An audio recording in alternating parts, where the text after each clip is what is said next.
Baghdad का पुराना इलाका सूके हमीदिया, जहां दिन की धूप सुनहरी लगती थी और रात की हवा में रहस्यों की खुशबू। वहीं एक बूढ़ा ताजिर रहता था, हसन बिन अब्दुल रहमान, जिसे लोग हसन थक के नाम से जानते थे। वो मसालों, कपड़ों और पुराने सिक्कों का कारोबार करता था, मगर असल में उसकी दुकान के पीछे चलता था धोखे का कारोबार। उसके चेहरे पर सफेद दाढ़ी, आंखों में चालाकी की चमक और जुबान पर मीठे बोल थे।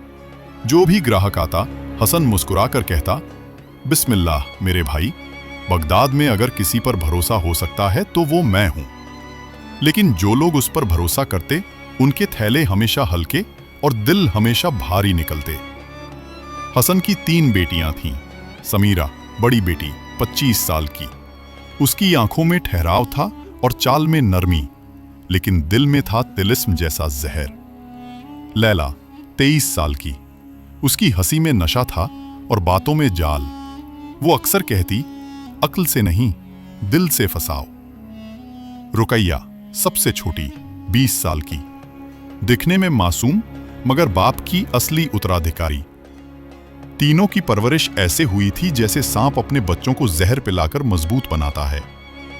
हर शाम जब सूरज सूख के ऊपर ढलता, तो तीनों बेटियां अपने बाप के सामने बैठतीं। हसन अपने पुराने हुक्के का कश लेकर कहता, आज किससे लूटी रहमत, और बेटियां हंसकर अपने अपने शिकार की कहानी सुनाती। एक दिन बगदाद में एक नया मुसाफिर आया, यूसुफ अल-दीन नाम का नौजवान ताजिर, जो शम से आया था। वो सीधा हसन की दुकान पर पहुंचा। हसन मुस्कुराया और बोला, माशाअल्लाह, शम की रेत से जो आए वो तो बरकत लेकर आता है। यूसुफ ने सिर झुकाकर कहा, मैं ईमानदारी से कारोबार करना चाहता हूं। ये सुनकर हसन के होठों पर एक धीमी मुस्कान आई, मगर उसकी आंखों में चाल चमक उठी। उसने अपनी बेटी समीरा को बुलाया। बेटी, मेहमान को कहवा पेश करो। समीरा आई, नीले रंग के बगदादी लिबास में, आंखों में ठंडक और लहजे में गर्माहट। यूसुफ ने उसकी तरफ देखा और उसी पल से उसका दिल उसके जाल में गिर चुका था। कुछ दिन बाद यूसुफ हर रोज हसन की दुकान पर आने लगा, कभी मसालों के बहाने, कभी कपड़ों के बहाने। समीरा ने उसकी बातों में ऐसा रंग भरा कि वो भूल गया कि वो ताजिर है या आशिक। रातों को वो सोचता, काश बगदाद की हवाएं सिर्फ समीरा की खुशबू लेकर आएं। एक शाम समीरा ने कहा, अगर तुम मुझसे सच्ची मोहब्बत करते हो तो मेरे अब्बा के साथ साझेदारी कर लो, यही हमारी किस्मत का इम्तिहान होगा। यूसुफ ने हामी भर दी। हसन ने एक पुराना दस्तावेज निकाला और यूसुफ से उस पर दस्तखत करवा लिए। उसके बाद सिर्फ 2 दिन में यूसुफ की पूरी पूंजी हसन के खातों में समा गई। जब यूसुफ को सच्चाई पता चली तो हसन ने सिर्फ इतना कहा, बेटा, ये बगदाद है, यहां दिल नहीं दिमाग चलता है। समीरा खामोश रही। उसकी आंखों में अफसोस नहीं था, सिर्फ जीत की चमक थी। साल बीत गया। हसन अब और लालची हो गया था। अब उसने अपनी दूसरी बेटी लैला को एक और शिकार सौंपा। इस बार वो शिकार था काजिम, जो बगदाद की काजी अदालत में मुंशी था। लैला ने उसकी आंखों में आंसू, बातों में दर्द और हंसी में झूठ भरा।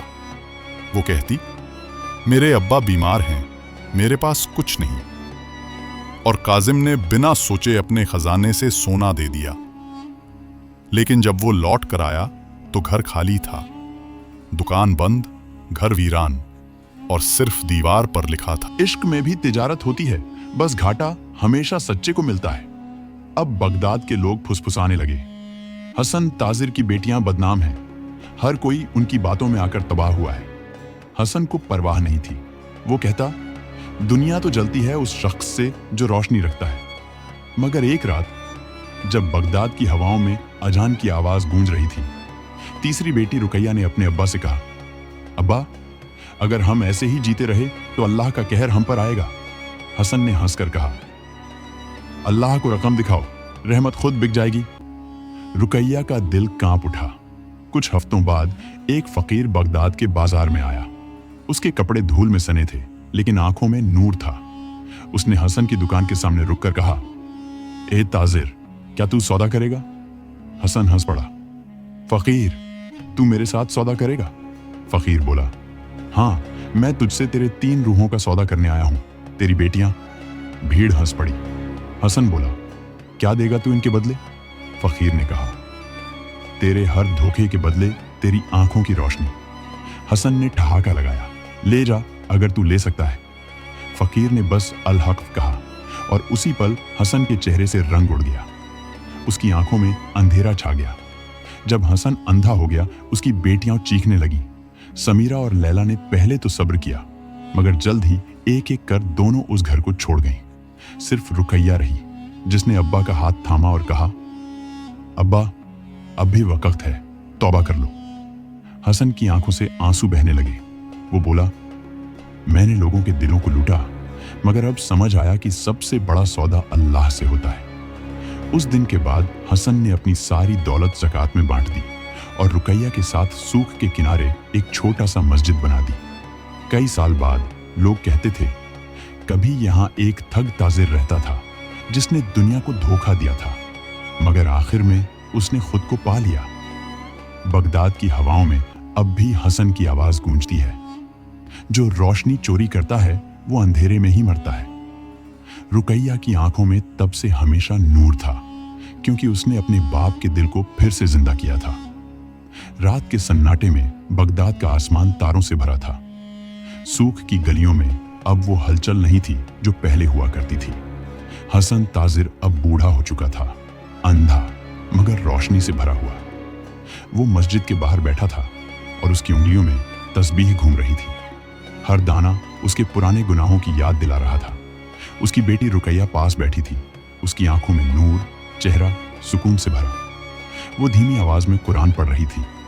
जब उसने अर्रहमानिर रहीम कहा तो हसन की आंखों से आंसू बह निकले। रुकैया, मैंने अपनी जिंदगी में बहुत कुछ पाया, लेकिन दिल की सुकून तूने दी। अगर अल्लाह मुझसे राजी हो गया तो मेरा सौदा आखिर में सही हुआ। रुकैया मुस्कुराई। अब्बा, अल्लाह तौबा करने वालों से कभी मुंह नहीं मोड़ता। आपने जिनके दिल तोड़े, अब उन्हीं की मदद करें। यही आपकी सच्ची तिजारत है। उस दिन से हसन ने जो भी पास था गरीबों में बांट दिया। समीरा और लैला भी लौट आईं, अपने की पर शर्मिंदा। तीनों बहनों ने उस मस्जिद के आंगन में मिलकर रोटियां बांटी, बच्चों को खिलाया और कहा, हम अब तिजारत नहीं करेंगे, रहमत बांटेंगे। और बगदाद की हवा में जैसे रहमत उतर आई। धोखा चाहे जितना मीठा हो, उसका अंजाम हमेशा कड़वा होता है, लेकिन सच्ची तौबा वो सौदा है जो अल्लाह के दरबार में हमेशा मुनाफे में रहता है। अगर आपको ये बगदादी किस्सा पसंद आया हो तो इसे दिल से शेयर करें ताकि और लोगों तक ये सबक पहुंचे। कमेंट में बताइए, क्या आपको लगता है कि धोखे से कमाई हुई दौलत कभी बरकत दे सकती है? और अगर आप ऐसे ही रूह को छू जाने वाले पुराने इस्लामी किस्से सुनना चाहते हैं तो सुभान अल्लाह लिखकर जरूर बताइए।